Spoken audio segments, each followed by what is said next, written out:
मराठवाडा वार्ता डिजिटल मीडियामध्ये आपले स्वागत आहे। बघूया अर्धापूर येथून परभणीत महापुरुषांच्या झालेल्या घटनेचा आंबेडकर अनुयायीकडून निषेध।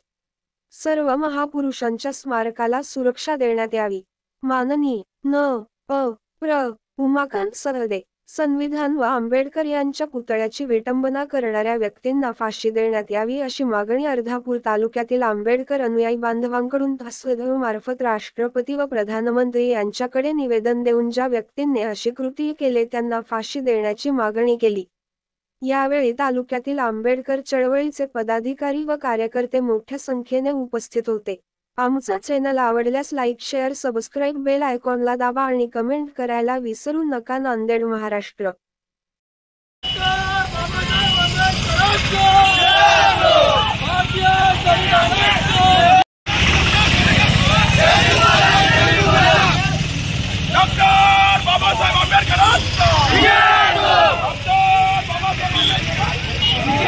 देशाचे घटनाकार डॉक्टर बाबासाहेब आंबेडकर यांचा परभणी येथील पुनर्गती पुतळा आहे। त्याच्या समोर संविधानाच्या प्रतीचं एक पुस्तक होतं। त्याचा एक माते फिरू जे आला आणि त्यानं संविधानाच्या पुस्तकाचं विटंबना केली आणि त्याला दगडानं हे केलं। तर ज्यावेळेस आंबेडकरी समाजातील लोकांना कळाल्यानंतर तिथं समाज रस्त्यावर उतरला आणि त्या व्यक्तीला धरून पोलीस प्रशासनाच्या हवाले केले।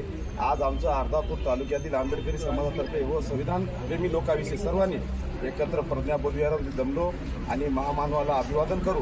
हे आता आम्ही जे पैदल चलून जे तहसील व पोलीस प्रशासन निवेदन देत आहोत त्याच्यामागला एकच उद्देश आहे की आमच्या महापुरुषाच्या व देशाचं संविधान जे देशाला अर्पण केले त्याच्यावर हे देश चालतो आणि त्या देशाचं नाव जगात गाजत आहे। त्या संविधानाचं असं जर कोणी करत असेल तर त्याला देशद्रोही म्हणून गुन्हा दाखल व्हावा, त्याच्यावर मोका अंतर्गत कायद्यात गुन्हा दाखल व्हावा आणि असं पुन्हा करते होऊ नये म्हणून शासनानं व प्रशासनानं आमच्या सर्व महापुरुष जे पुनर्गती पुतळे आहेत त्या पुतळ्याला पोलीस प्रशासन संरक्षण देऊन सीसीटीव्ही कॅमेऱ्यामध्ये त्याला हे करावं जेणेकरून असं होणार नाही। आणि जे आपल्या माध्यमात सांगतो आता जे 2 दिवस कालपासून जे टीव्ही चॅनलवर चले की एक माते फिरू आहे बाबासाहेब आंबेडकरांच्या पुतळ्याची विटंबना तेव्हाच कसा तो माते फिरवतो तेव्हाच तो पागल असतो।